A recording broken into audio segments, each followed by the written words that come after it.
SRH batting లో నలుగురు mental నా కొడుకులున్నారు. మ్యాచ్ గెలవాలంటే వీళ్ళని ఖచ్చితంగా ఆపాలి. సార్ ఒక్క నిమిషం. ఏమైంది? ఇషాన్ కిషన్ సెంచరీ కొట్టాడు సార్. అయితే లెక్క మార్చాల్సిందే. ఇప్పుడు నలుగురు కాదు, 5 మెంటల్ నా కొడుకులు. లాస్ట్ ఇయర్ కి ఇప్పటికి ఏం మారలేదు. ఇంకొక మెంటల్ నా కొడుకు యాడ్ అయ్యాడంతే. సార్ బయట భయపడుతున్నారు సార్, ఇలా ప్రతి మ్యాచ్ బాధిస్తుంటే.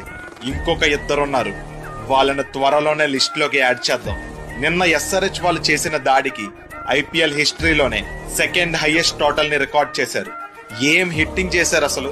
ఎస్ఆర్హెచ్ బ్యాటింగ్ ఆడితే ప్రతి ఓవర్ పవర్ ప్లే లాగే ఉంటది. వస్తారు కొడతారు రిపీట్, వస్తారు కొడతారు రిపీట్. ఇదే ఫార్ములా. ఇషాన్ కిషన్ కొత్తగా వచ్చాడు, అంత త్వరగా సింక్ అవుతాడో లేదో అనుకుంటే మొదటి మ్యాచ్ కి సెంచరీ కొట్టేశాడు. ఇషాన్ కిషన్ ని ఆప్షన్ లో ఎస్ఆర్హెచ్ కొన్న తర్వాత అభిషేక్ శర్మకి కాల్ చేసి నా నుంచి ఏం ఎక్స్పెక్ట్ చేస్తున్నారు, ప్రతి బాల్ బాదడమేనా అని అడిగాడంట. అప్పుడు అభిషేక్ శర్మ వచ్చిన బాల్ ను వచ్చినట్టు చితక్ కొట్టడమే అని చెప్పాడంట. మ్యాచ్ అయ్యాక ఇషాన్ కిషన్, ప్యాట్ కమిన్స్ కూడా ఇదే చెప్పారు అన్నాడు. ఇలా ప్రతి ప్లేయర్ కి ఫ్రీడమ్ ఇస్తే రిజల్ట్ ఈ రేంజ్ లోనే ఉంటది. టాప్ 5 హైయెస్ట్ టోటల్స్ లో 4 టోటల్స్ ఎస్ఆర్హెచ్ పేరు మీదే ఉన్నాయి. ఇది కదా డామినేషన్ అంటే. ఏదైనా